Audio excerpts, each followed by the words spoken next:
नमस्कार साथियों, स्वागत है आप सभी का अपना YouTube चैनल आइकॉनिक एस्पिरेंट्स पे। साथियों कैसे हैं आप लोग? आशा करता हूं कि आप सभी अच्छे होंगे और देख रहे हैं साथियों आपका बिहार लोक सेवा आयोग बीपीएससी सुपर टेट का यह प्रैक्टिस सेट मार्केट में आ गया है। साथियों जैसे ही मार्केट में यह बुक आया हम आपके लिए सबसे पहले लेकर आए हैं। देख सकते हैं साथियों शिक्षक परीक्षा 2023 के लिए बुक है साथियों प्रैक्टिस सेट, जो कि अभी आया है। साथियों यह यूनिक पब्लिकेशन का है, तो अगर आप लोग भी के पास भी हो आपके अपने नज़दीकी दुकान में जाकर ले सकते हैं साथियों। और यह बुक आपका पूरा हम यहाँ पे इस लेक्चर में कवर करवाने वाले हैं साथियों, तो बस आप लोग इस लेक्चर को पूरा ज़रूर देखिएगा। आप देख सकते हैं साथियों कि बीपीएससी द्वारा आयोजित पिछले 30 वर्षों के जितने भी प्रश्न हुए हैं साथियों, इन सभी एग्जाम का सभी प्रश्न को इसमें हल प्रश्न पत्र के साथ दिया गया है, जो कि साथियों 1993 से 2022 तक के जो भी एग्जाम हुए हैं सारा का सारा इसमें है साथियों। तो बहुत ही इंपॉर्टेंट ये क्लास है साथियों। यह यूनिक पब्लिकेशन का बुक है।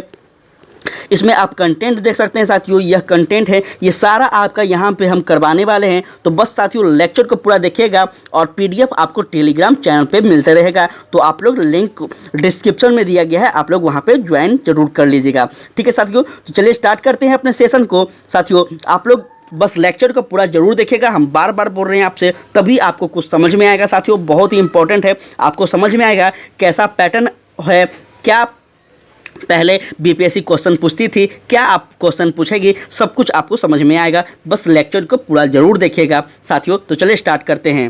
ध्यान देंगे साथियों, यहाँ पे देख सकते हैं आप 31/5/2022 बीपीएससी द्वारा प्रधान अध्यापक परीक्षा का यह प्रीवियस ईयर का क्वेश्चन पेपर है साथियों। तो बस ध्यान से आप लोग सारे क्वेश्चन को ध्यान से देखिएगा, आपका सारा पैटर्न समझ में आ जाएगा कि बीपीएससी कैसा क्वेश्चन पूछता है। तो पहला प्रश्न है साथियों, ध्यान देंगे, बहुत ही इंपॉर्टेंट है। निम्नलिखित में से कौन सा पाठ योजना में एक केंद्र बिंदु है? बहुत इंपॉर्टेंट है। इसका सही आंसर हो जाएगा ऑप्शन बी साथियों, विद्यार्थी। ठीक है साथियों, याद रखेंगे कि शिक्षण अधिगम, ठीक है, शिक्षण अधिगम के उद्देश्य की पूर्ति के लिए साथियों कक्ष में जाने से पूर्व शिक्षक द्वारा की गई तैयारी को ही पाठ्य योजना कहा जाता है। ठीक है, तो आगे बात करते हैं। नेक्स्ट है साथियों, एमिल दुर्खिम का कार्य प्रणाली उपकरण है। साथियों एमिल दुर्खिम का जो कार्य प्रणाली उपकरण है वह आपका हो जाएगा ऑप्शन बी साथियों, सामाजिक तथ्य।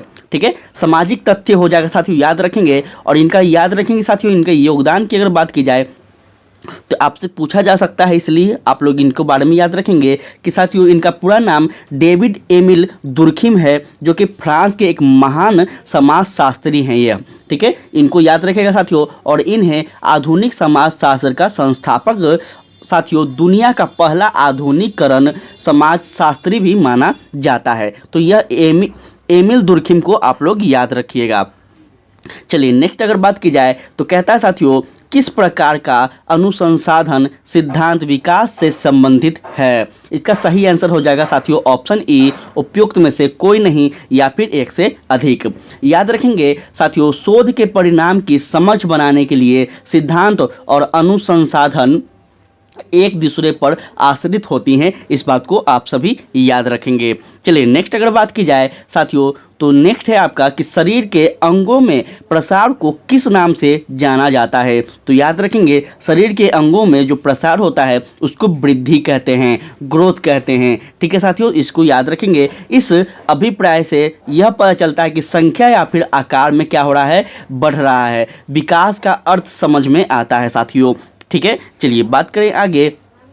तो नेक्स्ट प्रश्न है आपका कि संज्ञानात्मक प्रक्रिया के अध्ययन का क्षेत्र है, वह क्षेत्र कौन सा है? तो याद रखेंगे इसका सही आंसर हो जाएगा ऑप्शन ई, उपयुक्त में से एक से अधिक या फिर कोई नहीं। ध्यान देंगे साथियों यहाँ पे कि संज्ञानात्मक प्रक्रिया के अध्ययन का प्रमुख जो क्षेत्र है वह 6 क्षेत्र है। कितने क्षेत्र हैं? 6 क्षेत्र हैं। कौन कौन से हैं? तो लिख लीजिएगा, जटिल ध्यान, कार्य और साथियों अधिगम एवं स्मृति, यह 3 क्षेत्र हैं। और साथियों चौथा आपका भाषा है, 5वां आपका भावनात्मक है साथियों, और छठा आपका सामाजिक अनुभूति है। यह छह जो है यह साथियों संज्ञानात्मक प्रक्रिया के क्षेत्र हैं। चलिए बात की जाए आगे, तो नेक्स्ट प्रश्न कह रहा है कि जीन पियाजे के अनुसार संज्ञानात्मक विकास कि प्रमुख अवस्थाओं की संख्या कितनी है? याद रखेंगे, इसका सही आंसर हो जाएगा साथियों ऑप्शन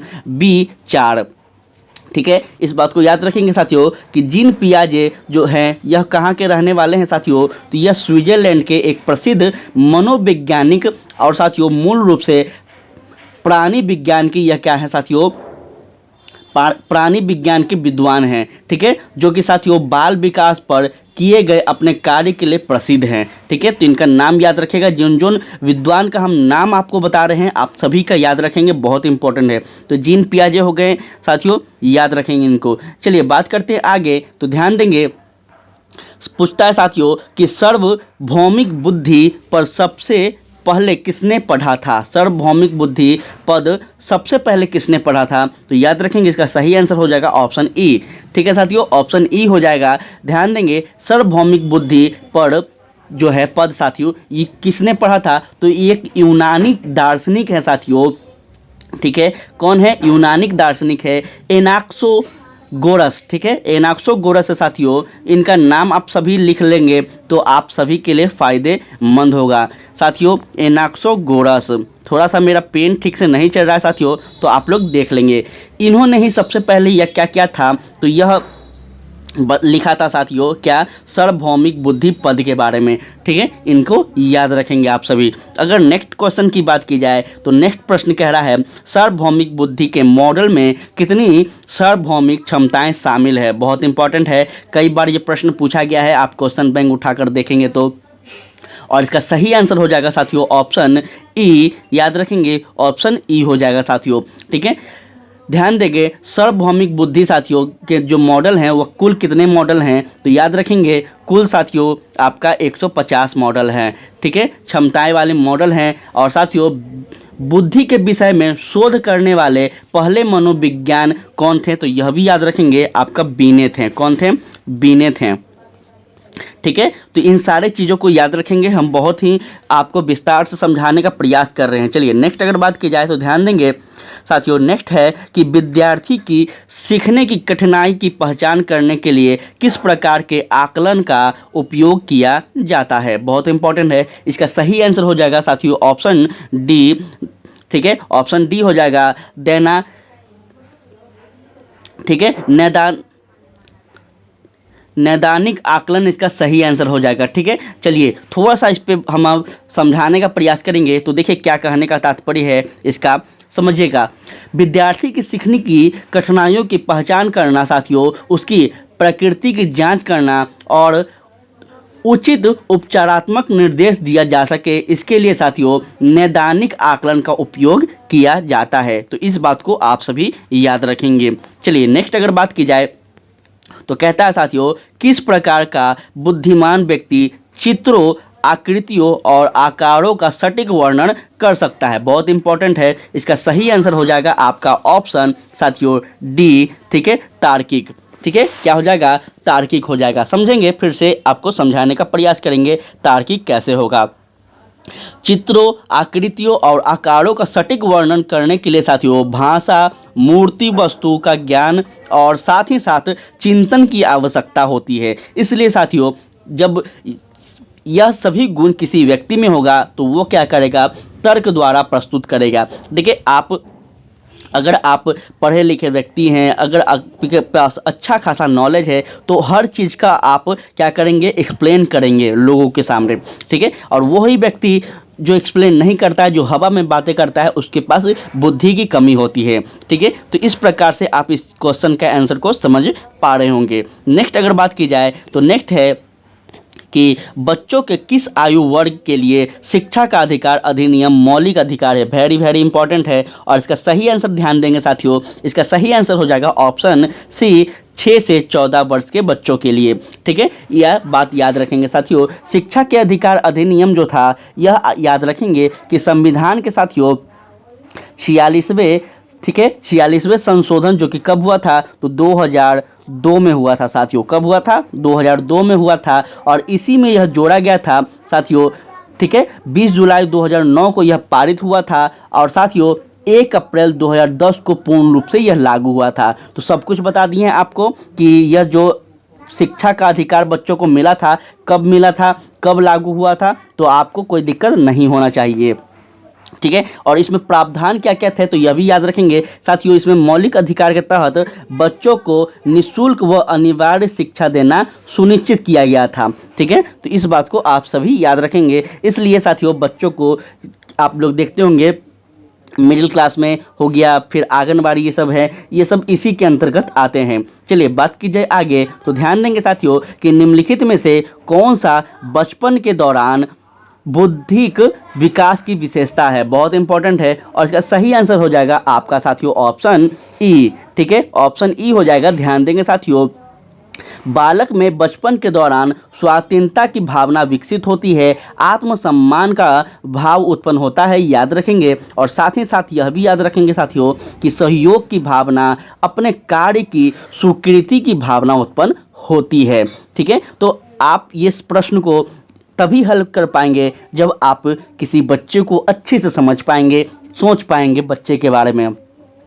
ध्यान देंगे, नेक्स्ट क्वेश्चन है साथियों, कोहल वर्ग के अनुसार निम्नलिखित में से कौन सा नैतिक विकास का चरण नहीं है, तो याद रखेंगे इसका सही आंसर हो जाएगा आपका ऑप्शन बी। ठीक है साथियों, ऑप्शन बी हो जाएगा फालिक चरण। ठीक है, फालिक चरण जो है साथियों यह आपका आंसर हो जाएगा। ध्यान देंगे लॉरेंस कोहल वर्ग जो कि साथियों इनका 1927 से साथियों 1987 तक इनका क्या रहता है, इनका जीवन परिचय है, इसके बारे में याद रखेंगे। और यह अमेरिका के प्रसिद्ध मनोवैज्ञानिक व्यक्ति थे साथियों, जिन्होंने नैतिक विकास के लिए 3 स्तर और 6 चरणों के बारे में बताया है। ठीक है, नैतिक विकास के लिए कितने भागों में बताया है आपसे पूछा जाएगा, तो याद रखेंगे साथियों 3 चरण में तथा साथियों 3 स्तर में और 6 चरण में बताया है। जिसमें पहला अगर बात की जाए तो पहला चरण याद रखेंगे आज्ञा एवं दंड की अवस्था की बात की गई है। दूसरा चरण है अहंकार की अवस्था, तीसरा चरण है प्रशंसा की अवस्था, चौथा चरण है सामाजिक अवस्थाओं के प्रति सम्मान की अवस्था और पांचवा चरण है, ध्यान देंगे, सामाजिक समझौता की अवस्था और आपका विवेक की अवस्था। तो यह आपका 6 हो गया साथियों इनका चरण कोहल वर्ग के अनुसार। ठीक है, चलिए बात करें आगे, तो ध्यान देंगे कि वृद्धि और विकास के बारे में निम्नलिखित में से कौन सा कथन सही नहीं है। फिर से इंपॉर्टेंट है, थोड़ा सा आप लोग क्वेश्चन पे ध्यान बनाए रखेंगे। पूछता है कि वृद्धि और विकास के बारे में कौन सा कथन सत्य नहीं है साथियों, तो याद रखेंगे बुद्धि और आमतौर पर साथियों क्या है, तो वृद्धि आमतौर पर मात्रात्मक परिवर्तन को संदर्भित करता है, जबकि विकास गुणात्मक परिवर्तन को क्या करती है, संदर्भित करती है। नेक्स्ट अगर बात की जाए तो साथियों वृद्धि पर्यावरण का एक कार्य है, वृद्धि विकास के बिना संभव नहीं है और वृद्धि जीवन के आंतरिक और आनुवांशिक कारणों को द्वारा निर्धारित की जाती है। उपयुक्त में से एक से अधिक या फिर कोई नहीं। इसका सही आंसर हो जाएगा साथियों ऑप्शन ई। ठीक है, ऑप्शन क्या हो जाएगा, ई आपका सही हो जाएगा। अब समझते हैं थोड़ा सा इसके बारे में, तो ध्यान देंगे साथियों कि वृद्धि केवल मानव शरीर के रचनात्मक तथा संख्यात्मक परिवर्तन को प्रदर्शित करती है। इस बात को आप लोग याद रखेंगे। ठीक है, इस बात को आप सभी याद रखेंगे, इसके बारे में कहीं लिखते चलिएगा, जो जो हम बता रहे हैं इंपॉर्टेंट है साथियों। यह मात्रात्मक होता है परंतु यह पर्यावरण एवं आनुवांशिक कारकों से प्रभावित भी होता है, इसलिए साथियों यह केवल परिपक्व अवस्था तक ही सीमित होती है। ठीक है, तो इस बात को आप लोग याद रखेंगे। ध्यान दीजिएगा, नेक्स्ट प्रश्न की अगर बात की जाए तो यहाँ पे साथियों कहता है पियाजे के अनुसार संरचन की सक्रिय संज्ञात्मक विकास में के निम्नलिखित में से किस चरण में उभरता है। बहुत इंपॉर्टेंट है साथियों, पियाजे के अनुसार इस बात को ध्यान देंगे तो इसका सही आंसर हो जाएगा आपका ऑप्शन साथियों ए। ठीक है, मूर्त सक्रियात्मक चरण। याद रखेंगे साथियों, जीन पियाजे ने बालक के संज्ञात्मक विकास के कुल कितने चरण बताए हैं, तो 4 चरण बताए हैं। अभी जस्ट हम पिछले वाला स्लाइड में आपको क्वेश्चन में बताएं 4 चरण बताए गए हैं। ठीक है, साथियों जिसके तीसरे चरण में क्या की गई है, तो मूर्त सक्रियात्मक चरण की बात की गई है। यह साथियों बच्चे की 7 से याद रखेंगे 12 वर्ष तक के बच्चों की बात की गई है, ठीक है, जिसमें बालक वस्तुओं एवं घटनाओं के बीच समानता, विभिन्नता, अपने चारों ओर के कार्य पालन और पर्यावरण के साथ स्वयं को स्थापित करना एवं संरक्षण की प्रक्रिया को सिखाता है, ठीक है। तो इस सारे बातों को याद रखेंगे, आपसे 100% पूछा जाएगा।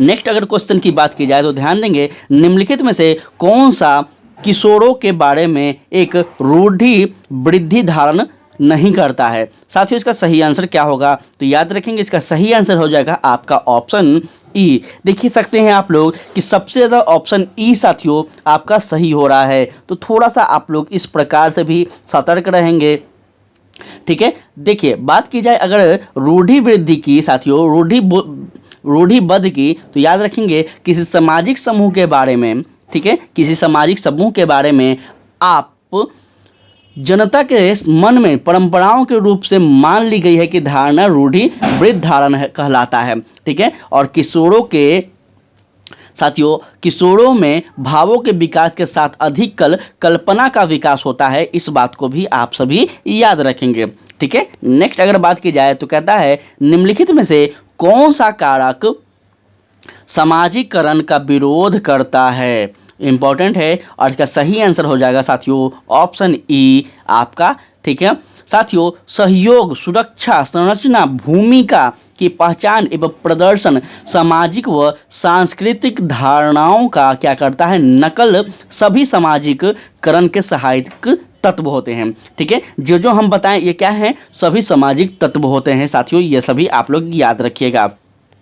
देखिए क्लास अगर अच्छा लग रहा हो तो प्लीज़ आपसे रिक्वेस्ट है कि एक बार क्लास को शेयर कर दें और चैनल को सब्सक्राइब जरूर करें। और सबसे इम्पॉर्टेंट बात साथियों कि आप लोग कमेंट करके ज़रूर से ज़रूर बताइएगा क्लास कैसा था, क्या ऐसा क्लास रेगुलर आपके लिए और भी आते रहना चाहिए, ये सभी चीज़, ताकि हमें थोड़ा सा पता चलता रहे कि हमारे जो साथी हैं वो हमें पसंद कर पा रहे हैं या फिर नहीं, ठीक है। तो साथियों आप लोग क्लास को ज़रा कमेंट करके 2 मिनट के लिए ज़रूर आप लोग बता दिया कीजिए कि आप लोगों को क्लास कैसा लगा, क्या ऐसा लाना चाहिए ये क्लास या फिर नहीं। हम हमेशा साथियों मार्केट में नए नए बुक, नए नए चीज़ों का तलाश करते रहते हैं ताकि आप सभी को हेल्प हो सके, ठीक है। तो साथियों नेक्स्ट अगर प्रश्न की बात की जाए, कहता है निम्नलिखित में से कौन सी अवस्था बच्चों का अपने समकक्ष समूहों में शामिल होना दर्शाती है। बहुत इंपॉर्टेंट है, याद रखेंगे इसका सही आंसर हो जाएगा साथियों ऑप्शन सी,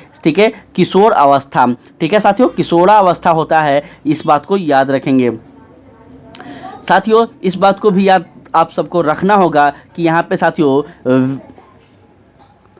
ठीक है, तो साथियों किशोरा अवस्था और वयस्क अवस्था जो होता है यह ऑप्शन, यह साथियों ये दोनों, इसमें हम थोड़ा आपको डिफरेंस बताना चाहेंगे। तो साथियों 18 से 25 वर्ष, ठीक है, 18 से 25 वर्ष के जो बालक होते हैं साथियों, इसमें आत्मविश्वास, स्वांतता, ठोस लेने और निर्णय लेने की विशेषता होती है। आमतौर पर साथियों व्यवहारिक अनुभूमि और साथियों परिवर्तन के प्रति ग्रहणशीलता होने के कारण साथियों इसमें याद रखेंगे। अगर बात की जाए साथियों 0 से 12 वर्ष के बच्चों के, ठीक है, 0 से 12 वर्ष के बच्चों की विशेषता के बारे में, तो याद रखेंगे साथियों बालक जिज्ञासु होता है, ठीक है, इतने इस उम्र के बच्चे क्या होते हैं, तो जिज्ञासु होते हैं, इस बात को याद रखेंगे। अगर बात की जाए साथियों 12 से 18 वर्ष के बालक के बारे में साथियों, तो याद रखेंगे खुद पर सबसे ज़्यादा भरोसा यह करता है। इतने इस उम्र का बच्चा जो है यह खुद पर सबसे ज़्यादा भरोसा करता है और विद्रोही प्रवृत्ति, आक्रोश एवं चिड़चिड़ापन ये सभी इसमें थोड़ा सा देखने को मिलते हैं। नेक्स्ट अगर बात की जाए साथियों तो ध्यान देंगे, नेक्स्ट आपका क्वेश्चन है कि स्मृति स्तर और साथियों बौद्ध स्तर के शिक्षण मॉडल के सीटेक्स के में कौन सा चरण प्रमुख है। बहुत इंपॉर्टेंट है, इसका सही आंसर हो जाएगा आपका ऑप्शन डी प्रस्तुतिकरण, ठीक है, प्रस्तुतिकरण सबसे इंपॉर्टेंट है, याद रखेंगे साथियों। शिक्षण मॉडल के सीटेक में 3 स्तर आते हैं साथियों, इस भी बात को भी आप लोग याद रखेंगे, जिसमें आपका स्मृति स्तर, बौद्ध स्तर और चिंतन स्तर आता है। ठीक है, इन तीनों को आप लोग याद रखिएगा। नेक्स्ट अगर बात की जाए तो साथियों नेक्स्ट है कि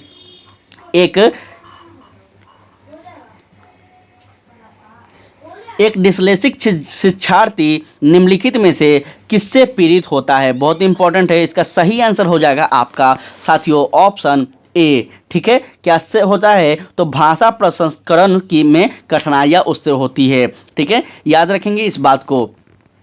अगर नेक्स्ट बात की जाए तो ध्यान देंगे, निम्नलिखित में से कौन सा रेटिंग पैमाने की सीमा है? बहुत इंपॉर्टेंट है। इसका सही आंसर हो जाएगा साथियों ऑप्शन आपका हो जाएगा साथियों, इसका सही आंसर हो जाएगा आपका ऑप्शन साथियों डी। ठीक है, ऑप्शन डी हम लोग और देख लेते हैं साथियों। तो यहाँ पे ध्यान देंगे, ठीक है, रेटिंग पैमाने का उपयोग बड़ी संख्या में उत्पन्नों के साथ किया जाता है। यह आपका राइट आंसर हो जाएगा। नेक्स्ट अगर बात की जाए तो ध्यान देंगे, कहता है निम्नलिखित में से कौन सा प्रावधान धीमे शिक्षार्थियों को शिक्षित करने के लिए सबसे उपयुक्त है? साथियों इसका आप सभी को पीडीएफ टेलीग्राम चैनल पर मिल जाएगा, लिंक डिस्क्रिप्शन में दिया गया है। आप लोग जरूर से वहां साथियों जुड़ जाएं और वहां पे आप को आपके एग्ज़ाम से, आपके सिलेबस से अकॉर्डिंग हर तरह का बुक पीडीएफ मिलते रहेगा और साथ ही साथियों एग्ज़ाम को क्रैक करने का अच्छा टिप्स आपको मेरे माध्यम से मिलते रहेगा। ठीक है, आप हमसे संपर्क भी कर सकते हैं, आप हमसे वहाँ पे बातें भी कर सकते हैं, किस प्रकार से एग्ज़ाम को क्लियर करना चाहिए, क्या क्या करना चाहिए, क्या रणनीति होना चाहिए। तो आप लोग ज़रूर से वहाँ जुड़ जाएं। इसका सही आंसर हो जाएगा साथियों ऑप्शन डी। साथियों ध्यान देंगे, ऑप्शन डी उपचारात्मक शिक्षण। ठीक है, याद रखेंगे इस बात को कि साथियों शिक्षण शास्त्र में कमजोर व धीमे शिक्षार्थी के शिक्षण अधिगम दोष को दूर करने के लिए साथियों सबसे उपयुक्त जो कहा जा सकता है प्रक्रिया होता है वह आपका उपचारात्मक साथियों शिक्षण होता है। ठीक है, इस प्रकार से आप लोग इस चीज़ को याद रखेंगे। चलिए उसके पश्चात है कि शिक्षा का अधिकार अधिनियम 2009 शिक्षक के लिए प्रति सप्ताह काम के कितने न्यूनतम घंटों का क्या किया गया है साथियों निर्धारित करता है? याद रखेंगे, इसका सही आंसर हो जाएगा आपका ऑप्शन साथियों बी। ठीक है, ऑप्शन क्या हो जाएगा? बी हो जाएगा साथियों। एक सेकेंड, ऑप्शन साथियों बी हो जाएगा साथियों 45 घंटे। ठीक है, क्या होता है साथियों? तो 45 घंटे निर्धारित करती है। इस बात को आप सभी याद रखेंगे। ठीक है, तो ध्यान दीजिएगा, इसका सही आंसर हो जाएगा आपका 45 घंटे। और यह बात याद रखेंगे कि RTE राइट टू इन्फॉर्मेशन के तहत साथियों 2009 में यह बात याद रखेंगे कि यह एक शिक्षक को एक सप्ताह में न्यूनतम 45 घंटे काम करने का निर्देश दिया गया था। इस बात को भी आप सब याद रखेंगे। नेक्स्ट है पत्राचार के माध्यम से सिखाना एक प्रकार की क्या है? तो याद रखेंगे, इसका सही आंसर हो जाएगा आपका ऑप्शन डी साथियों गैर औपचारिक शिक्षा है। ठीक है, गैर औपचारिक शिक्षा है, इस बात को याद रखेंगे। अगर नेक्स्ट क्वेश्चन की बात की जाए तो नेक्स्ट क्वेश्चन है आपका गुप्त पाठ्यक्रम साथियों का जनक किसे माना जाता है? बहुत इंपॉर्टेंट है। इसका सही आंसर हो जाएगा ऑप्शन डी साथियों। ठीक है, गिजी भाई बधेगा को, ठीक है, गिजी भाई बधेगा को क्या माना जाता है? तो गुप्त पाठ्यक्रम का जनक माना जाता है। याद रखेंगे, औपचारिक शिक्षा पूर्ण नियंत्रणवादी होता है जिसे कक्ष में प्रवेश कर साथियों पाठ्य चर्चा विधि, शिक्षक विधि और अनुसंधान परीक्षा स्थान, ये सभी चीज़ जो है यह इस सब का निर्देश देता है। ठीक है, औपचारिक शिक्षा साथियों क्या होता है? तो औपचारिक शिक्षा जिसमें सभी कुछ अनियंत्रित होता है, परंतु निरौपचारिक शिक्षा न तो पूर्ण रूप से साथियों स्वतंत्र होता है और ना ही नियंत्रित रहता है। इसमें आयु, स्थान, शिक्षित विधि के लिए विद्यार्थी स्वतंत्र होते हैं। इन सभी बातों को आप सब याद रखेंगे। उम्मीद करते हैं कि आप लोग समझ पा रहे होंगे। देखिए, हम समझाने का पूरा कोशिश कर रहे हैं कि साथियों आपका यह प्रश्न क्या पूछ रहा है, इस प्रश्न से जुड़ा हुआ क्या है और आगे आपसे इसी प्रश्न से साथियों क्या क्या पूछा जा सकता है, यह भी हम एक्सप्लेन कर रहे हैं। अगर समझ में नहीं आ रहा हो तो आप लोग कमेंट के माध्यम से भी हमें बताइएगा। क्लास को स्किप करके मत जाइएगा, तभी हम अपने बताने के तरीका को भी बदल पाएंगे। अगर नेक्स्ट क्वेश्चन की बात की जाए साथियों, तो नेक्स्ट क्वेश्चन आपका है साथियों 26 नंबर। वहाँ ध्यान देंगे, यहाँ पे साथियों 26 नंबर प्रश्न है साथियों कि भारत में 10+2+3 शिक्षा के पैटर्न की सिफारिश निम्नलिखित में से किसके द्वारा की गई थी। याद रखेंगे, इसका सही आंसर हो जाएगा साथियों आपका ऑप्शन सी, कोठारी आयोग। आप इस सभी को पता होगा कोठारी आयोग के बारे में साथियों, जिनको नहीं पता है याद रखेंगे, ठीक है। राधा कृष्ण आयोग का गठन साथियों याद रखेंगे विश्वविद्यालय शिक्षा रिपोर्ट प्रस्तुत करने के लिए किया गया था, ठीक है। इस बात को याद रखेंगे, इस आयोग की मैं बात कर रहा हूँ, इस आयोग की, ठीक है। उसके बाद साथियों याद रखेंगे कि इसके अध्यक्ष जो थे वह कौन थे, तो याद रखेंगे सर्वपल्ली राधाकृष्ण थे। कौन थे इसके अध्यक्ष, तो सर्वपल्ली राधाकृष्ण थे साथियों, इस बात को याद रखेगा। और इसमें यह बात की गई थी कि प्रजातांत्रिक नागरिक का विकास किस प्रकार से हो, व्यक्ति का विकास करना तथा सामाजिक एवं नैतिक विकास करने के लिए लक्ष्य रखा गया था। वहीं अगर कोठारी आयोग की बात की जाए साथियों, तो इसका कब होता है, तो याद रखेंगे 1964 से साथियों आपका 1966 के बीच होता है, ठीक है। जिसमें दौलत सिंह कोठारी जो थे इसके साथियों अध्यक्ष थे। कौन थे, दौलत सिंह कोठारी, ठीक है। इन्होंने इसकी अध्यक्षता की थी। और साथियों अध्यक्षता के अनुसार अगर बात की जाए तो शिक्षा प्रणाली का नया आकार व नई दिशा देने के लिए साथियों गठन किया गया था इस आयोग का, इस बात को भी याद रखेंगे। इसमें कुल 23 स्तुतियाँ की गई थी साथियों, जिसमें अगर बात की जाए तो इसके द्वारा 10+2+3 शिक्षा का पैटर्न का सिफारिश किया गया था, जो कि आगे चलकर आपका यह बदलाव हुआ भी था, ठीक है साथियों।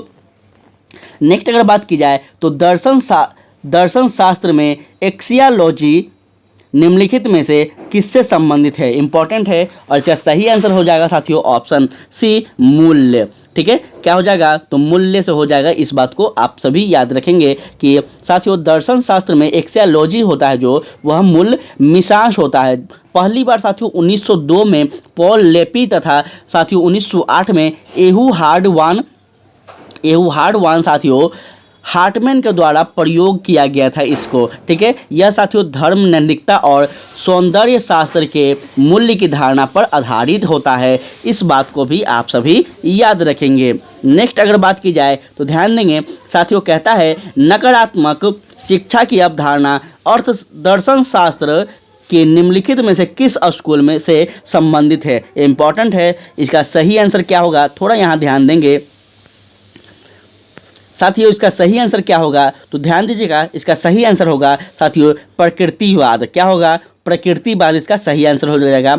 नकारात्मक शिक्षा की अवधारणा और साथियों दर्शन शास्त्र की प्रकृतिवाद प्रयोगवाद स्कूल से संबंधित है, जो कि साथियों प्रकृति को मूल तत्व मानती है। यह भी आप सभी याद रखेंगे। अगर नेक्स्ट बात की जाए तो कहता है शिक्षण की परियोजना पद्धति दर्शन शास्त्र के निम्नलिखित में से किस स्कूल के द्वारा प्रतिपादित की गई थी। इसका सही आंसर हो जाएगा आपका साथियों ऑप्शन डी, ठीक है। किसका हो जाएगा, तो व्यवहारवाद का हो जाएगा, याद रखेंगे साथियों। शिक्षण की परियोजना पद्धति का जनक किसे कहा जाता है, तो याद रखेंगे जॉन डीवी साहब को कहा जाता है, ठीक है। इनका नाम आप लोग लिख लीजिएगा साथियों कि इम्पोर्टेंट है कि शिक्षक योजना पद्धति का जनक किसे कहा जाता है, तो जॉन डीवी साहब को माना जाता है। और इसमें बालकों के समस्याओं का हल प्रोजेक्ट द्वारा प्रत्यक्ष अनुभव व व्यवहार के जरिए किया जाता है, ठीक है। चलिए आगे बात करते हैं। तो आगे है द्वनात्मक भौतिकवाद की अवधारणा किस दार्शनिक विचारधारा से संबंधित है। इसका सही आंसर क्या होगा, तो याद रखेंगे इसका सही आंसर हो जाएगा आपका ऑप्शन बी साथियों मार्क्सवाद, ठीक है। मार्क्स के दर्शन साथियों, मार्क्स के दर्शन को द्वैतात्मक भौतिकवाद भी कहा जाता है, इसको भी याद रखेंगे। मार्क्स के जो दर्शन है इसको द्वैतात्मक भौतिकवाद भी कहा जाता है, इस बात को याद रखेंगे, ठीक है। और साथियों अगर बात की जाए तो मार्क्स के विचार वास्तविकता मात्र नहीं भौतिक सत्य है, इसका चिंतन का मूल आधार इन्हीं द्वंद्वों का टिका हुआ है, इस बात को भी आप सभी याद रखेंगे। इम्पॉर्टेंट है। कहता है किसने कहा कि केवल बच्चों को बहुत सारी जानकारी देना, उसे परीक्षा उत्तीर्ण करना शिक्षा का सबसे बुद्धिहीन रूप है। यह बात किसने कहा, यह कथन किसका है? तो याद रखेंगे साथियों, इस कथन जो है, यह कथन आपका ऑप्शन साथियों ई सी महात्मा गांधी का हो जाएगा। ठीक है, बहुत इंपॉर्टेंट है। तो ऑप्शन सी साथियों महात्मा गांधी द्वारा यह कथन है कि केवल बच्चों को बहुत सारी जानकारी देना, उसे परीक्षा उत्तीर्ण करना शिक्षा का सबसे बुद्धिहीन रूप है। यह कथन महात्मा गांधी का है, इस बात को याद रखिएगा। चलिए जान लेते हैं आगे। तो आगे है साथियों आपका कि भारतीय संविधान का कौन सा अनुच्छेद किसी भी व्यक्ति को कानून के समक्ष समानता और कानून के समान सुरक्षा प्रदान कराता है? तो याद रखेंगे आपका सही आंसर हो जाएगा ऑप्शन साथियों बी। ठीक है, अनुच्छेद 14 जो है साथियों, इस बात को हमें गारंटी देती है कि भारतीय संविधान के अनुच्छेद 14 इस बात को गारंटी देती है साथियों कि कानून के समक्ष समानता और कानून के समान संरक्षण का अधिकार देता है। मतलब इसके सामने साथियों हर भारत का नागरिक क्या होगा, समान होगा, चाहे वह हम हो, आप हो, हमारे देश के प्रधानमंत्री हो या फिर कोई भी हो। इस बात को आप सभी याद रखेंगे। ठीक है, चलिए बात करें आगे। तो कहता है साथियों डैश शिक्षा जीवन उन्मुखी है। साथियों इसका सही आंसर क्या होगा? तो याद रखेंगे आपका अनौपचारिक साथियों हो जाएगा। ठीक है, अनौपचारिक शिक्षा जीवन उन्मुखी है, इस बात को आपका याद रखना होगा। ठीक है, चलिए बात करें आगे। तो आगे आपका प्रश्न है कि शिक्षा का अधिकार अधिनियम 2009 की धारा 24 निम्नलिखित में से किससे संबंधित है? इसको याद रखिएगा। इसका सही आंसर हो जाएगा आपका ऑप्शन साथियों डी शिक्षकों के कर्तव्य और शिकायत का निवारण से। ठीक है, किससे है? तो शिक्षकों के कर्तव्य से है और शिक्षकों के शिकायत का निवारण से है, इस बात को याद रखेंगे। चलिए बात करते हैं आगे। तो आगे का जो प्रश्न है उसको ध्यान दीजिएगा कि भारतीय प्रणाली के अनुसार शिक्षा क्या है? भारतीय प्रणाली के अनुसार साथियों शिक्षा जो है वह आपका है सत्य की तलाश में मानव आत्मा का प्रशिक्षण करता है। इसका सही आंसर ऑप्शन सी हो जाएगा, याद रखेंगे। ठीक है, नेक्स्ट अगर बात की जाए निम्नलिखित में से किसने उत्पीड़ित प्रक्रिया संबंध को सीखने की मूल इकाई माना है? इसका सही आंसर क्या होगा? ध्यान देंगे इसका सही आंसर क्या हो जाएगा।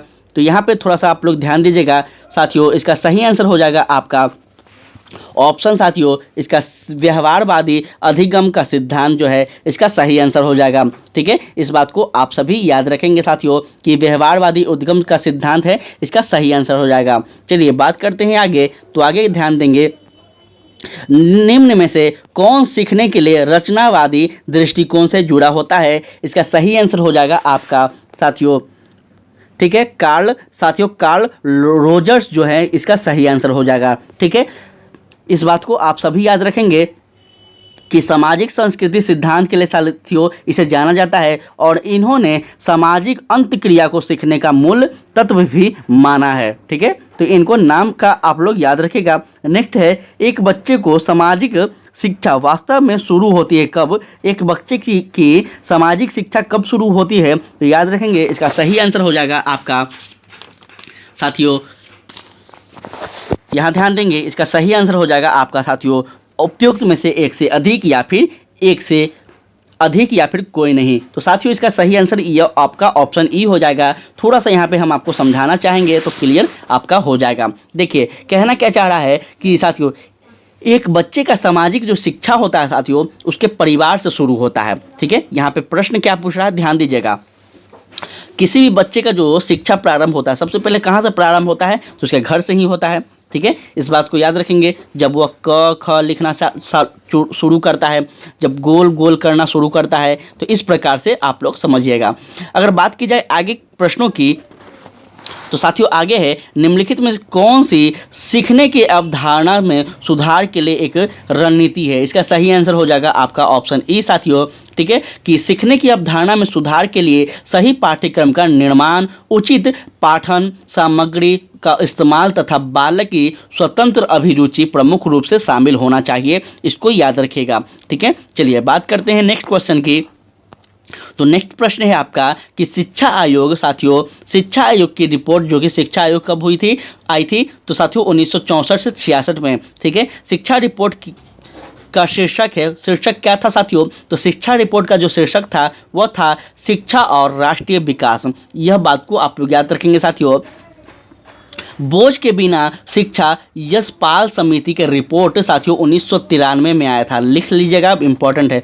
1993 में आया था साथियों, इस बात को याद रखेंगे। और कोठारी आयोग कब आया था? तो साथियों कोठारी आयोग आया था आपका 1964 से 66 में। ठीक है, यह कोठारी आयोग की चर्चा की जा रही है। देखिए हम 2 आयोग आपको अभी बताए हैं, पिछले बार भी 2 आयोग बताए थे, तो ये सभी आयोग आप लोग लिखते चलिएगा। इस आयोग के अनुसार साथियों क्या की गई थी? तो समानता, प्रयास, विज्ञान, तकनीकी शिक्षा पर बल दिया गया था, इस बात को याद रखिएगा।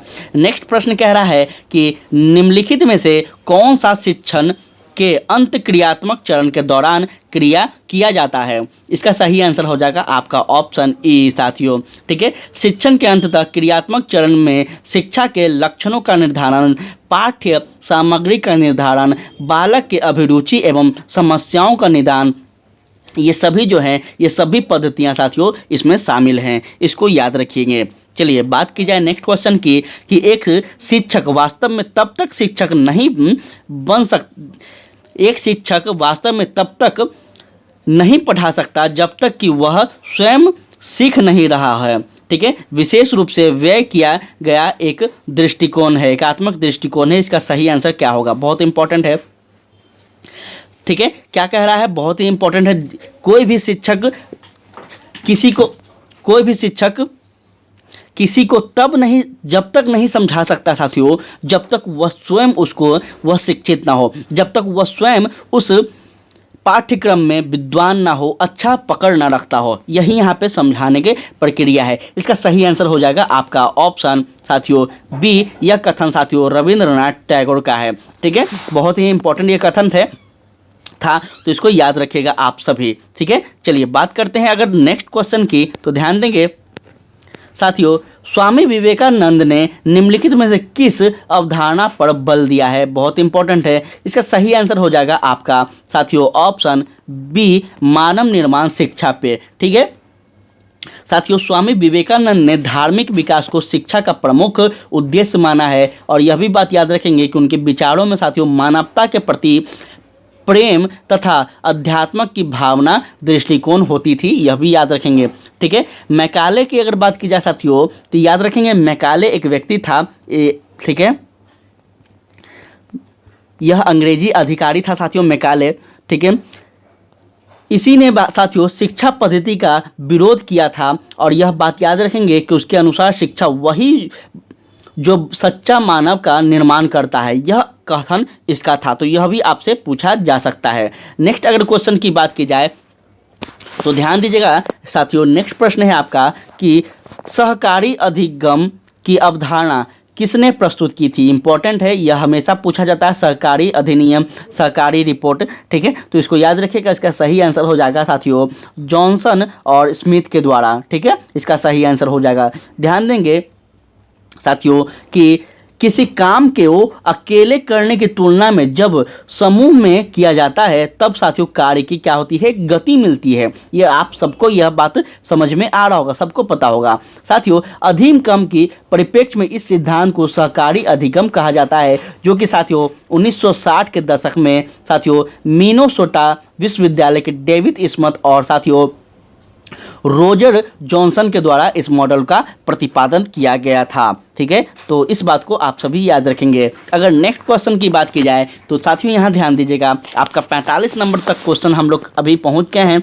45 नंबर क्वेश्चन कह रहा है कि शिक्षण के अग्रिम साथियों आयोजक मॉडल के अनुसार सामग्री को व्यवस्थित करने के लिए निम्नलिखित में से किस सिद्धांत का उपयोग किया जाता है? इसका सही आंसर क्या होगा? ध्यान देंगे, इसका राइट आंसर हो जाएगा साथियों आपका ऑप्शन ई। ठीक है, ऑप्शन ई हो जाएगा साथियों कि शिक्षण अधिगम के आयोजन से साथियों पूर्व शिक्षक सामग्री का व्यवस्थापन, प्रतिक्रिया सिद्धांत, तत्परता का सिद्धांत तथा साथियों अंतिम प्रदर्शित निर्देशित करने का सिद्धांत से जुड़ा होता है, अतः जो आपका विकल्प ई है साथियों यह सही है।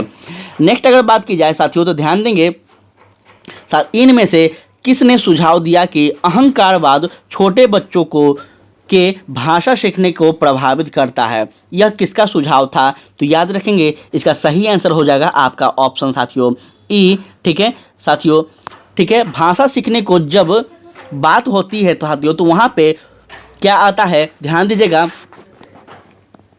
वहाँ पे क्या आता है साथियों, चोम्स्की आते हैं। ठीक है, चोम्स्की एवं क्या आते हैं तो पियाजे, ये दो व्यक्ति हैं साथियों, याद रखेंगे।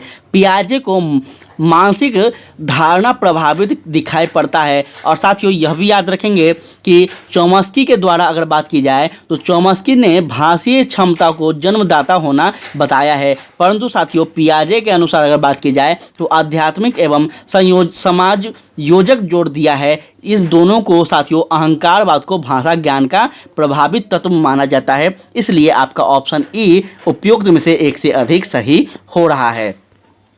ध्यान देंगे अगर नेक्स्ट क्वेश्चन की बात की जाए साथियों तो नेक्स्ट क्वेश्चन है आपका कि बच्चा परम ब्रह्मांड का एक अभिन्न अंग है। यह दृष्टिकोण है किसका? तो याद रखेंगे यह दृष्टिकोण आपका हो जाएगा साथियों आपका आदर्शवाद का। ठीक है साथियों, भौतिक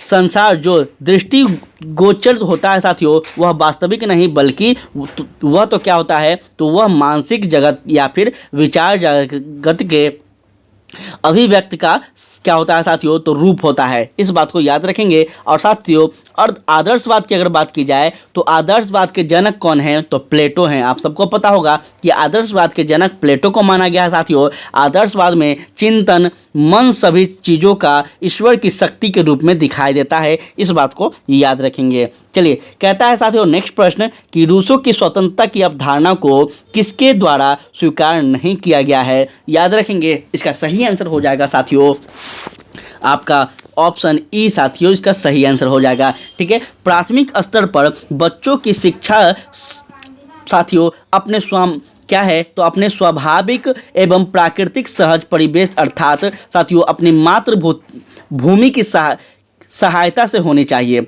यह कथन था इनका रूसों का, इस बात को याद रखेंगे।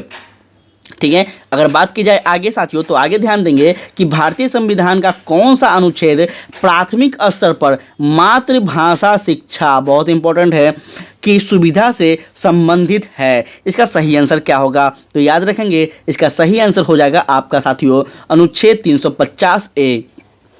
साथियों प्राथमिक स्तर पर बच्चों की शिक्षा अपने स्वाभाविक एवं प्राकृतिक सहज परिवेश अर्थात अपनी मातृभूमि की सहायता से होनी चाहिए। यह साथियों शिक्षा के अधिकार के तहत अनुच्छेद 350 ए के अंतर्गत आता है। ठीक है, इसमें वर्णित किया गया है। तो आप सभी जो बिहार के भावी शिक्षक गण बनने वाले हैं आप सभी को यह सभी चीज़ याद रखना होगा साथियों, ताकि आप बच्चे को अच्छा शिक्षा दे सकें।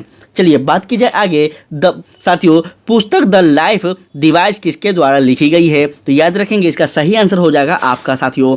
ठीक है, इसका सही आंसर हो जाएगा साथियों ऑप्शन साथियों सी अरविंदो घोष के द्वारा। ठीक है साथियों, इस बात को याद रखेंगे द लाइफ डिवाइस पुस्तक के लेखक अरविंदो घोष है, जिसमें साथियों आध्यात्मिक विकास के सिद्धांत को दर्शाया गया है। यह भी बात आप लोग याद रखेंगे। अगर बात की जाए आगे तो साथियों ध्यान दीजिएगा, अब आपका कुछ लॉजिकल क्वेश्चन आपका आ रहा है साथियों। तो अब हम इसमें आपको फटाफट आंसर बताते चलेंगे, क्योंकि साथियों ये जो प्रश्न है यह आपको हल करने वाला प्रश्न है। ठीक है, तो इसमें ज़्यादा समय नहीं लेंगे, आप सभी को PDF दे देंगे, आप लोग वहाँ पे बैठकर हल करिएगा घर पे, हम फटाफट आंसर बताते चलेंगे। यह आपका लॉजिकल प्रश्न है साथियों, रीजनिंग का क्वेश्चन है, तो इसमें आपको हल करना पड़ेगा बैठकर। ठीक है, चलिए साथियों 51 का जो क्वेश्चन है आंसर है वह आपका हो जाएगा साथियों ऑप्शन बी। ठीक है, इस बात को याद रखेंगे। अगर बात की जाए साथियों 52 का जो आंसर है वह आपका है साथियों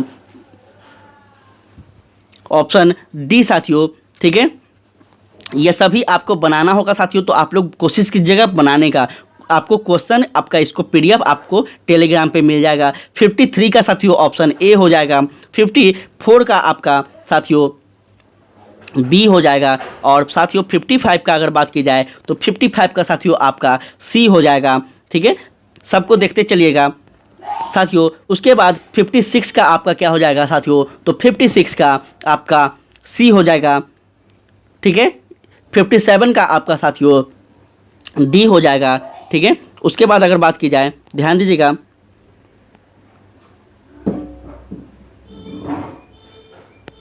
साथियों 58 की अगर बात की जाए तो 58 का यहाँ ध्यान दीजिएगा, 58 का क्या हो जाएगा, तो साथियों 58 का आपका ऑप्शन सी हो जाएगा।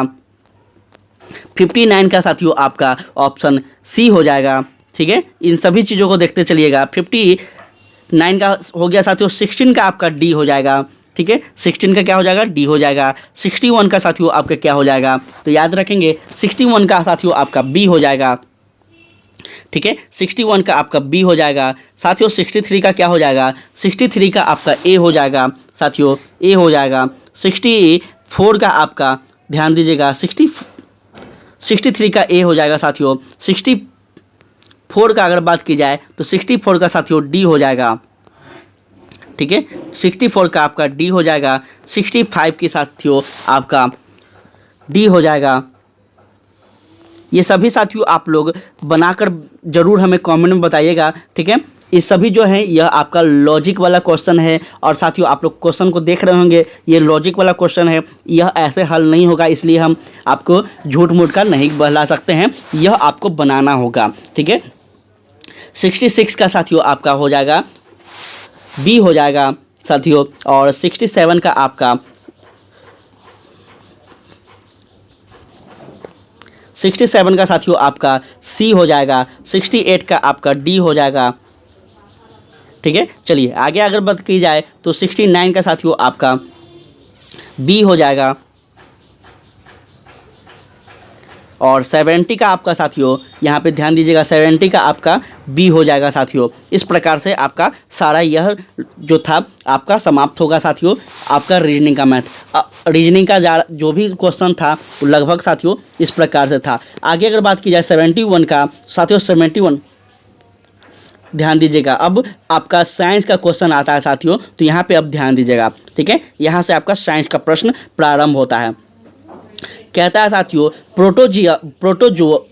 प्रोटोप्लास्ट क्या है। प्रोटोप्लास्ट क्या है साथियों, तो याद रखेंगे प्रोटोप्लास्ट आपका हो जाएगा साथियों। ठीक है, क्या है, तो साथियों पादप कोशिका है, जो कि कोशिका भित्ति में रहती है। ठीक है, इस बात को आप सभी याद रखेंगे, प्रोटोप्लास्ट कहाँ पाए जाते हैं। चलिए बात की जाए आगे, तो साथियों कौन सा हार्मोन मानव शरीर में रक्त कैल्शियम और फॉस्फेट को नियंत्रित करता है। इसका सही आंसर क्या होगा साथियों, इसका सही आंसर हो जाएगा आपका ऑप्शन साथियों डी, पैराथाइड हार्मोन्स। ठीक है, सारे हार्मोन्स को याद रखिएगा। आपका सिलेबस में देखे होंगे कि साथियों जीके जीएस जो है, जीएस का जो पैटर्न है और जीएस का जो वेटेज है आपका सिलेबस में भी यह भी अधिक है, तो आप लोग साइंस में थोड़ा सा कमांड बनाए रखिएगा। चलिए आगे अगर बात की जाए तो ध्यान देंगे साथियों, आपका 73 नंबर प्रश्न आ गया है। यहाँ ध्यान दीजिएगा साथियों कि पति का ब्लड ग्रुप साथियों ए और पत्नी का ब्लड ग्रुप साथियों बी है, तो उनके बच्चों का ब्लड ग्रुप क्या होगा। इंपॉर्टेंट है साथियों, यह रिलेशन वाला आपका क्वेश्चन पूछा गया है। ठीक है, तो इस बात को याद रखिएगा साथियों, इसका सही आंसर हो जाएगा आपका, ठीक है, ऑप्शन साथियों क्या हो जाएगा, तो आपका डी हो जाएगा। ठीक है, ए बी साथियों, ए बी अथवा ओ, ये सभी क्या हो जाएंगे साथियों, याद रखेंगे, इसका याद रखिएगा। ठीक है, चलिए बात करते हैं आगे। कौन सा मेरुदंडीय प्रणाली अंग केवल ऑक्सीजन युक्त रक्त प्राप्त करता है। इसका सही आंसर हो जाएगा ऑप्शन सी, ठीक है, प्लीहा। ठीक है, इसका सही आंसर हो जाएगा साथियों प्लीहा, इस बात को याद रखेंगे। नेक्स्ट अगर कहा जाए है कि साथियों मानव कान का श्रेय आवर्ती परिसर है, वह क्या है साथियों, तो याद रखेंगे इसका सही आंसर हो जाएगा आपका ऑप्शन सी साथियों 20 हर्ट्ज से 2000 हर्ट्ज। देखिए मानव कान का जो श्रेय जो हमारे कान हैं साथियों, उसको आवाज़ सुनने की क्षमता कितना से कितना है, तो 20 हर्ट्ज से लेकर साथियों 2000 तक उसकी क्षमताएं हैं। ठीक है, इस बात को याद रखेंगे। नेक्स्ट क्वेश्चन कह रहा है ब्लैक बोर्ड काला लगता है क्योंकि यह साथियों क्या है, साथ याद रखेंगे, यह किसी भी रंग को परिवर्तित नहीं करता है, इसलिए हमारा जो ब्लैक बोर्ड है साथियों यह काला लगता है। चलिए नेक्स्ट अगर बात की जाए कि साबुन का बुलबुला किसके कारण रंगीन दिखता है, याद रखेंगे साथियों इसका सही आंसर हो जाएगा आपका साथियों किसके कारण रंगीन दिखता है, तो याद रखेंगे व्यतिकरण के कारण साथियों। याद रखेंगे साबुन का जो बुलबुला है यह आपका व्यतिकरण के कारण साथियों रंगीन दिखता है, इस बात को आप सभी याद रखेंगे। नेक्स्ट क्वेश्चन कहता है कि साथियों पानी की बूंदे तेलीय सतह पर नहीं चिपकती है, ऐसा क्यों, तो याद रखेंगे इसका सही आंसर हो जाएगा आपका साथियों ऑप्शन, इसका सही आंसर हो जाएगा साथियों आपका ए नंबर सही हो जाएगा साथियों, चिपकने वाले साथियों बल की कमी के कारण इसका सही आंसर हो जाएगा। ठीक है, चलिए आगे अगर बात की जाए तो आगे ध्यान देंगे साथियों, आगे है इंद्रधनुष बनने का कारण होता है। इंद्रधनुष क्यों बनता है, तो याद रखेंगे साथियों आपका ऑप्शन डी, पानी की बूंदे द्वारा सूर्य के प्रकाश का अपवर्तन और परावर्तन होता है, इसलिए बनते हैं, इस बात को याद रखेंगे। नेक्स्ट अगर बात की जाए साथियों तो कहता है निम्नलिखित में से कौन सा एक पायस का उदाहरण नहीं है, इसका सही आंसर हो जाएगा आपका साथियों ऑप्शन सी, दही जो है यह पायस का उदाहरण नहीं है। ठीक है, इस बात को याद रखेंगे क्योंकि यह साथियों सूक्ष्म जीव द्वारा परिवर्तित पदार्थ होते हैं इसमें, और दूध एक साथियों पायस है। ठीक है, दूध क्या है, तो दूध पायस है, यह भी आप लोग याद रखेंगे।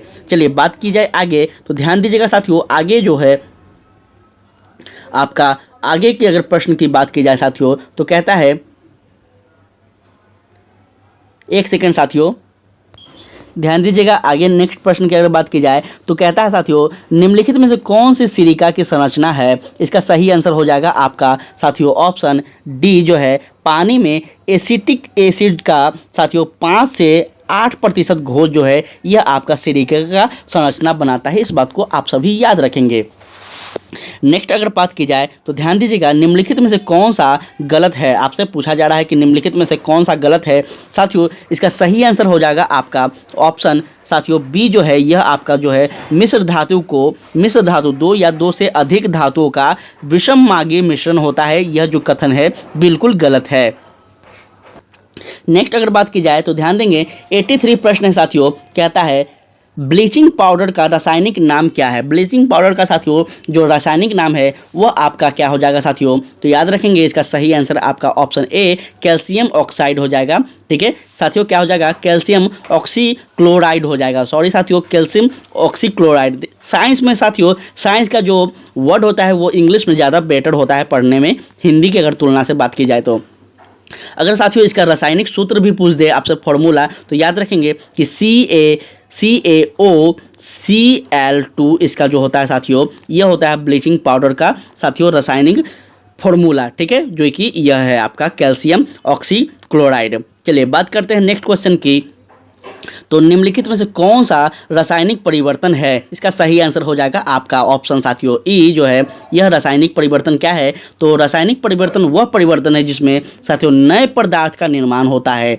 भौतिक विधि से हम पूर्व पदार्थ नहीं प्राप्त कर सकते हैं साथियों, इस प्रकार से आप लोग इस चीज़ को याद रखेंगे। अर्थात साथियों इसका विकल्प जो ए है यह क्या है, तो साथियों खाना बनाना है। विकल्प बी जो है यह आपका क्या है, तो भोजन पाचन है। और विकल्प सी जो है साथियों यह आपका क्या है, तो पानी का जमना है। अर्थात एक से अधिक जो है आपका आंसर सही है। चलिए बात करें आगे, तो कहता है गाजर का रंग नारंगी होता है क्योंकि, साथियों इसका सही आंसर हो जाएगा आपका क्यों होता है, क्योंकि इसमें कैरोटीन होता है। ठीक है, इसमें कैरोटीन होता है, ये आप याद रखेंगे। अगर बात की जाए साथियों कि बिहार में निम्नलिखित वन्य जीव पक्षी अभ्यारण्य में से भौगोलिक क्षेत्र की दृष्टि से कौन सा सबसे बड़ा है, तो इसका सही आंसर हो जाएगा साथियों आपका सबसे बड़ा जो है वह आपका हो जाएगा ऑप्शन साथियों यह जो है आपका कैमूर है साथियों, यह सबसे बड़ा हो जाएगा। ठीक है, इस बात को याद रखेंगे साथियों। आपको एक इम्पॉर्टेंट बात है कि बिहार का वन्य जीव पक्षी अभ्यारण्य और साथियों इसका क्षेत्रफल थोड़ा सा हम बताना चाहेंगे, तो आप लोग कॉपी में लिख लीजिएगा। साथियों सबसे ज़्यादा वाल्मीकि अभ्यारण्य जो है यह आपका साथियों याद रखेंगे 858.93 किलोमीटर में है। ठीक है साथियों, इसको आप लोग लिख लीजिएगा, जो कि पश्चिम चंपारण में है। ठीक है, यह वाल्मीकि कहाँ है साथियों, तो पश्चिम चंपारण में है। उसके बाद भीम बांध साथियों आपका कहाँ है, तो याद रखेंगे यह मुंगेर में है साथियों, और इसका जो किलोमीटर है यह कितना दूर में फैला हुआ है, 680 पॉइंट साथियों 94 किलोमीटर में फैला हुआ है। उसके बाद अगर कैमूर की बात की जाए तो ध्यान देंगे कैमूर जो कि मुंगेर में है साथियों। कैमूर कहाँ है, तो कैमूर साथियों रोहतास में है, कैमूर रोहतास में है, इस बात को याद रखेंगे। उसके बाद गौतम बुद्ध जो है साथियों यह आपका गया में है। इसका अगर क्षेत्रफल की बात की जाए तो याद रखेंगे 138 पॉइंट साथियों 33 किलोमीटर में यह फैला हुआ है। ठीक है, तो ये चारों का आपको बता दिए हैं। उम्मीद करते हैं कि अगर कोई भी प्रश्न आएगा तो साथियों आप सही कर पाएंगे।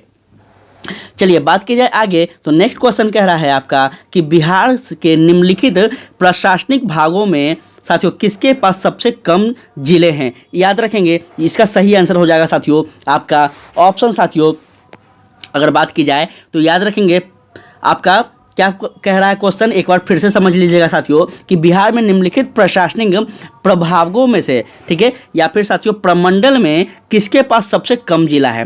ठीक है, तो इसका सही आंसर आपका भागलपुर हो जाएगा। ठीक है, क्या हो जाएगा, भागलपुर। अब साथियों हम आपको थोड़ा सा बिहार का जो सारा जिला है साथियों और उसमें प्रमंडल कितने हैं थोड़ा सा आप समझना चाहेंगे तो मैं समझाना चाहूँगा कि प्रमंडल एक तरफ लिख लीजिएगा। ठीक है, एक तरफ प्रमंडल और एक तरफ संख्या। ठीक है, शामिल जिलों की संख्या लिख लीजिएगा। तो भागलपुर अगर बात की जाए साथियों, सबसे पहले भागलपुर में कितने जिले हैं, तो याद रखिएगा इसमें 2 जिले हैं साथियों।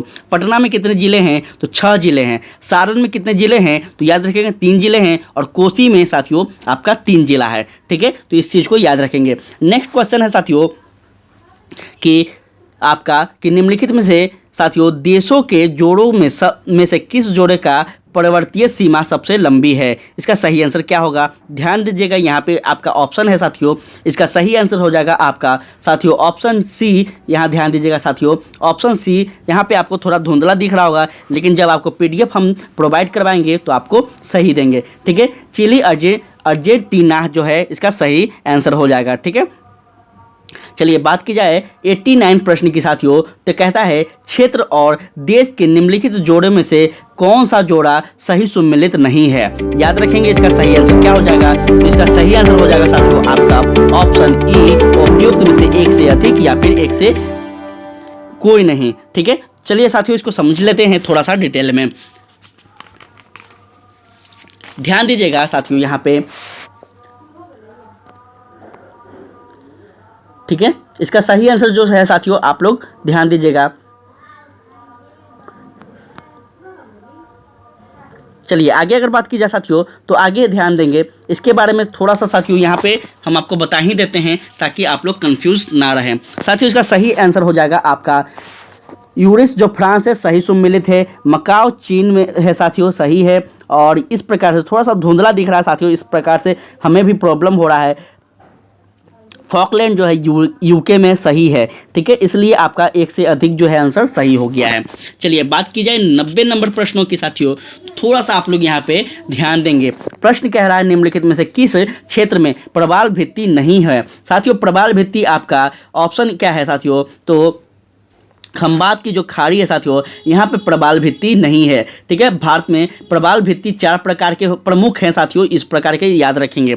ठीक है, भारत में अगर आपसे पूछा जाए साथियों कि प्रवाल भित्ति कितने हैं तो याद रखेंगे 4 प्रमुख हैं, जिसमें साथियों मन्नार की खाड़ी है, सबसे पहले आपका कच्छ की खाड़ी है, और आपका साथियों क्या है तो याद रखेंगे लक्षद्वीप है साथियों, और अंडमान निकोबार द्वीप समूह है। ठीक है, तो इस प्रकार से आप सभी याद रखेंगे।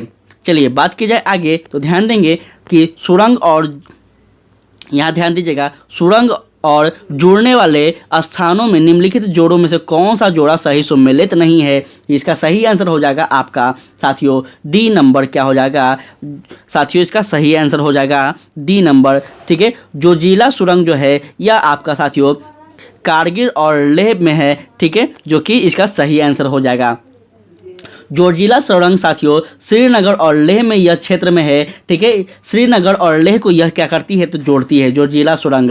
ठीक है, इस सुरंग का साथियों मकसद कश्मीर घाटी और लद्दाख के बीच मौसम में संपर्क सुविधा उपलब्ध कराना है। इस बात को याद रखेंगे। जब वहाँ पे मौसम खराब रहता है साथियों, तो इसी के माध्यम से, इसी के संपर्क में साथियों लोग आते जाते हैं, खासकर हमारी भारतीय सेनाओं के लिए। चलिए, निम्नलिखित में से साथियों भारतीय राज्यों में से किस राज्य में मान्यता प्राप्त स्टार्टअप का साथियों प्रतिशत सर्वाधिक है? इसका सही आंसर हो जाएगा आपका साथियों महाराष्ट्र जो है, इसका सही आंसर हो जाएगा। ठीक है, याद रखेंगे साथियों 2022 की स्थिति के अनुसार अगर बात की जाए साथियों, तो महाराष्ट्र राज्य में मान्यता प्राप्त स्टार्टअप सबसे अधिक देखा गया है साथियों। ठीक है, इसके बाद अगर बात की जाए तो इसके बाद भी आप लोग याद रखेंगे, उसके बाद आपका कर्नाटक आता है, फिर आपका दिल्ली आता है, गुजरात, उत्तर प्रदेश आता है साथियों। इस प्रकार से आप लोग लिखते चलेंगे स्थानों को। निम्नलिखित में से साथियों कृषि की कौन सी प्रविधि भारत में चाय, कॉफी और रबर के उत्पादन के लिए अपनाई जाती है? बहुत इंपॉर्टेंट है। इसका सही आंसर हो जाएगा आपका साथियों वाणिज्य। ठीक है, वाणिज्यिक जो है यह पद्धति है। ठीक है, भारत में साथियों चाय, कॉफी, रबर की वाणिज्यिक खेती की जाती है। इस बात को आप लोग याद रखेंगे। भौगोलिक क्षेत्र की दृष्टि से साथियों बिहार का निम्नलिखित में से कौन सा जिला सबसे छोटा है? याद रखेंगे, इसका सही आंसर हो जाएगा आपका साथियों, ठीक है, शिवहर जो है ये सबसे छोटा क्षेत्रफल में अगर बात की जाए साथियों, इसका क्षेत्रफल कितना है तो 443 वर्ग किलोमीटर है। ठीक है, इस बात को आप सभी याद रखेंगे साथियों। नेक्स्ट अगर बात की जाए तो बिहार के निम्नलिखित जिलों में से किस जिले में धारावार चट्टान नहीं है? इसका सही आंसर हो जाएगा आपका साथियों धारावार चट्टान जो है वो कैमूर में नहीं है। इस बात को याद रखेंगे। ठीक है, इस बात को याद रखेंगे साथियों। और धारावार चट्टान की अगर बात की जाए तो यह बिहार के दक्षिण पूर्व में, जैसे जमुई में साथियों आपको मिलेगा। ठीक है, जमुई में मिलेगा, नवादा में मिलेगा, मुंगेर में, गया जिले में पाई जाती है। तो ये सभी चीज़ आप लोग याद रखेंगे। और कहाँ नहीं पाई जाती यह भी आप लोग याद रखेंगे। बात की जाए, ध्यान दीजिएगा, आगे जो प्रश्न है आपका यहाँ पे आप लोग ध्यान दीजिएगा। कहता है साथियों गोलकनाथ बनाम पंजाब राज्य केस संबंधित है। याद रखेंगे किससे संबंधित है, ये आपका हो जाएगा साथियों ऑप्शन साथियों, इसका सही आंसर हो जाएगा, ध्यान दीजिएगा, आपका मौलिक अधिकारों से। ठीक है, मौलिक अधिकारों से संबंधित है साथियों, जो कि कब हुआ था तो यह गोलकनाथ बनाम साथियों केरल राज्य पंजाब राज्य के बीच एक केस था साथियों, एक मुद्दा था जो कि 1967 में यह देखने को मिला था। ठीक है, इस बात को याद रखिएगा। इसमें मौलिक अधिकार के हनन के अधिकारों के अंतर्गत साथियों बात की गई थी। और इसमें केरल के जो पंजाब के राज्य के हाईकोर्ट थे साथियों, इसमें अपील की गई थी। बिहार राज्य के प्रथम मुख्यमंत्री कौन थे? इसका सही आंसर हो जाएगा आपका साथियों, ठीक है, इसका सही आंसर हो जाएगा श्री कृष्ण सिंह। ठीक है, श्री कृष्ण सिन्हा हो जाएंगे साथियों, याद रखेंगे इसका साथियों। इन्होंने पद ग्रहण कब किया था तो यह भी याद रखेंगे, 1946 में किया था साथियों। ठीक है, इस बात को आप सभी याद रखेंगे। नेक्स्ट क्वेश्चन है, किस अनुच्छेद के अनुसार संसद की संयुक्त बैठक होती है? बहुत इंपॉर्टेंट है। इसका सही आंसर हो जाएगा साथियों ऑप्शन जो सी है, अनुच्छेद 108। अब साथियों यह भी आपको बताना चाहेंगे कि संसद में संयुक्त बैठक क्यों होती है। तो याद रखेंगे, संसद में संयुक्त बैठक जब होती है साथियों, जब लोकसभा में कोई विधेयक पारित होता है और राज्यसभा उस विधेयक को सहमति नहीं जताती है, राज्यसभा उस विधेयक पे अपना हस्ताक्षर नहीं करती है, तो साथियों इस समय दोनों में मतभेद होता है। और इस समय साथियों संयुक्त बैठक के आधार पर संसद में संयुक्त बैठक करके दोनों को मतों को बात की जाती है। ठीक है, इस बात को याद रखेंगे। यह भी याद रखिएगा कि धन विधेयक के लिए साथियों संयुक्त बैठक नहीं होती है, और इस बात को आप सभी याद रखेंगे। चलिए बात की जाए आगे, तो ध्यान दीजिएगा साथियों 99 नंबर प्रश्न आपका है साथियों, अगर पंचायत का विखंडन होता है तो चुनाव होना चाहिए। यह जो है साथियों क्या होना चाहिए, चुनाव होना चाहिए। तो इसका साथियों सही आंसर हो जाएगा आपका कब, 6 माह के अंदर में होना चाहिए। यह किस अनुच्छेद में कहा गया है तो याद रखेंगे साथियों आर्टिकल आपका 243 लिख लीजिएगा, 243 ई के साथियों 3 में कहा गया है कि किसी पंचायत के लिए चुनाव उसके विखंडन की तिथि से साथियों 6 माह के अंदर होना चाहिए। नेक्स्ट अगर बात की जाए तो कहता है साथियों सर्वोच्च न्यायालय ने किस केस में कहा कि जितना निजता का अधिकार मौलिक अधिकार है। बहुत इंपॉर्टेंट है, इस बात को याद रखेंगे, बहुत बहुत ज़्यादा इंपॉर्टेंट है। इसका सही आंसर होगा साथियों आपका जस्टिस के एम पोटास्वामी केस में कहा गया था। ठीक है, यह कब हुआ था साथियों? तो याद रखेंगे 2017 में हुआ था। ठीक है, 2017 में यह बात कही गई थी। सर्वोच्च न्यायालय के प्रधान न्यायाधीश जे.एस. खेयर की अध्यक्षता में साथियों 9 न्यायाधीशों की बेंच बैठी थी और इसमें यह निर्णय लिया गया था कि जो निजता का साथियों, निजता का जो अधिकार है यह संवैधानिक रूप से संरक्षित मौलिक अधिकार जो कि अनुच्छेद 21 के अंतर्गत के जीवन और स्वतंत्रता का एक आंतरिक हिस्सा है, यह बात कहा गया था। तो बहुत ही इंपॉर्टेंट यह प्रश्न था आप सभी के लिए। नेक्स्ट अगर बात की जाए कि संविधान सभा की प्रांतीय संविधान समिति के अध्यक्ष कौन थे, बहुत इंपॉर्टेंट है। इसका सही आंसर हो जाएगा साथियों आपका ऑप्शन ए, सरदार पटेल थे। ठीक है, कौन थे? तो सरदार पटेल थे। इस बात को आप लोग याद रखिएगा। अगर बात की जाए आगे, भारतीय संसदीय समूह की स्थापना कब की गई थी? तो इसका सही आंसर हो जाएगा आपका साथियों ऑप्शन बी जो है इसका सही आंसर हो जाएगा 1949 में। ठीक है, इस बात को आप सभी लोग याद रखेंगे। चलिए बात की जाए अगर आगे, तो ध्यान दीजिएगा थोड़ा सा साथियों, यहाँ पे ध्यान देंगे कि नेक्स्ट प्रश्न कह रहा है 26 नवंबर साथियों 1949 को संविधान के किस उपबंध को प्रभावित किया गया था? तो याद रखेंगे इसका सही आंसर हो जाएगा साथियों आपका नागरिकता, निर्वाचन और अंतरिम संसद जो है साथियों इसको प्रभावित किया गया था। ठीक है, 26 नवंबर साथियों 1949 को क्या किया गया था? तो नागरिकता, निर्वाचन और अंतरिम सरकार का क्या किया गया था साथियों? तो अपनाया गया था, प्रभावित किया गया था, जो कि अनुच्छेद साथियों लिख लीजिएगा, अनुच्छेद 391 और साथियों 392। ठीक है, 392 को प्रभावित किया गया था, यह भी याद रखिएगा, जो कि राष्ट्रपति की शक्ति से संबंधित है। चलिए बात करते हैं आगे। ध्यान दीजिएगा आगे का जो प्रश्न है आपका, यहाँ पे थोड़ा सा आप लोग ध्यान दीजिएगा,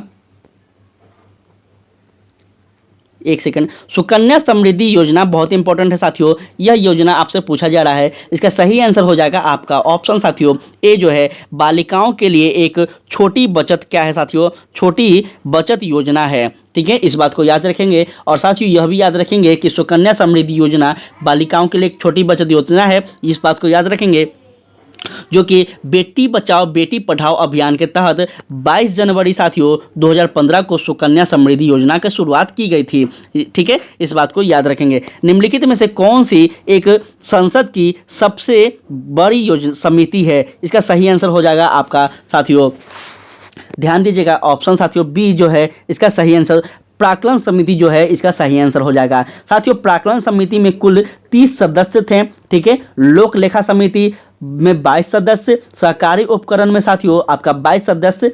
ठीक है, चलिए बात करते हैं नेक्स्ट प्रश्न की। तो आत्मनिर्भर भारत योजना का स्तंभ क्या है? याद रखेंगे इसका सही स्तंभ हो जाएगा आपका ऑप्शन साथियों ई जो है इसका सही स्तंभ है।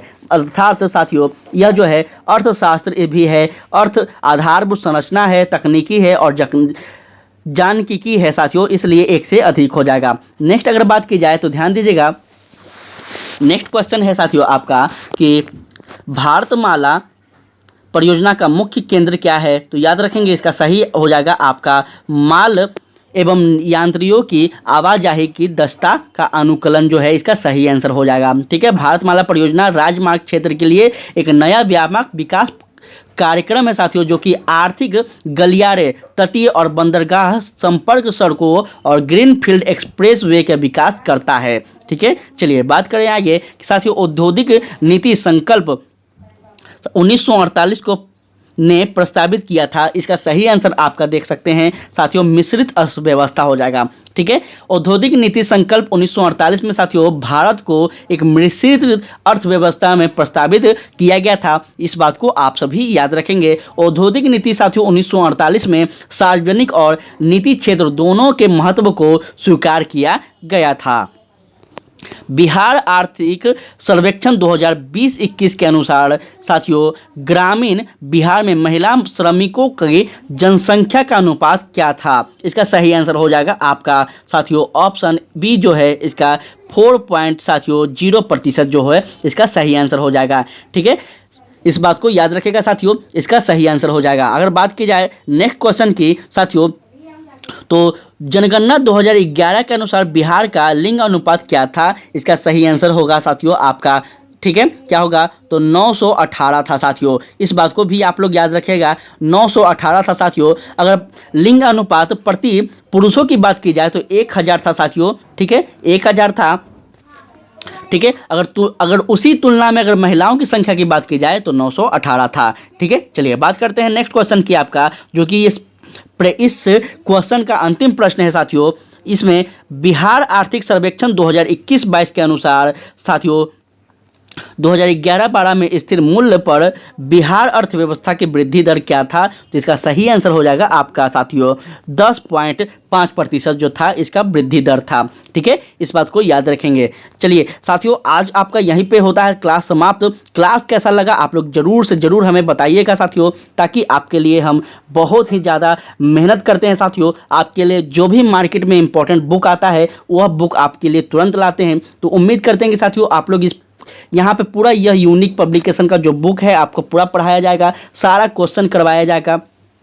अगर आप अपने आसपास के स्टोर से ले सकते हैं तो साथियों ले लीजिएगा, ठीक है। अगर क्लास अच्छा लगा हो तो शेयर कीजिएगा, लाइक कीजिएगा, सब्सक्राइब कीजिएगा साथियों। और नेक्स्ट क्लास के लिए आप लोग कमेंट में ज़रूर बताइएगा, तब हम नेक्स्ट क्लास लेकर आएंगे। आज के लिए इतना ही। जय हिंद, जय भारत।